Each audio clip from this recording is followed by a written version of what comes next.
হুম, পরিষ্কার পরিচ্ছন্ন অভিযান চলতেছে নাকি? এই যে এখন সুপারির গাছগুলো বলবে যে আমরা নিট অ্যান্ড ক্লিন হইলাম। হ্যাঁ, ও কিন্তু দ্রুত বেড়ে উঠবে এখন এই গাছগুলো। হ্যাঁ, যেভাবে পরিষ্কার করে দেওয়া হয়েছে না। দেশ উন্নয়নের কাজে আপনারা কি করতেছেন? দেশ উন্নয়নের কাজে নিয়োজিত। ও, দেশ উন্নয়নের কাজে নিয়োজিত।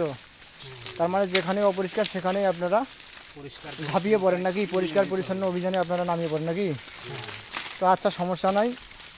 এই দেখতে পাচ্ছেন স্বেচ্ছাসেবী লোকজন, কোথাও যদি অপরিষ্কার থাকে খবর দিতে পারেন, ওরা কিন্তু যে ওখানে পরিষ্কার করে দেবে, বুঝছেন? তো নির্দ্বিধায় আপনারা জানাতে পারেন। পরে স্ক্রিনে আমার নাম্বার দেবো, যদি পরিষ্কারের প্রয়োজন হয় অবশ্যই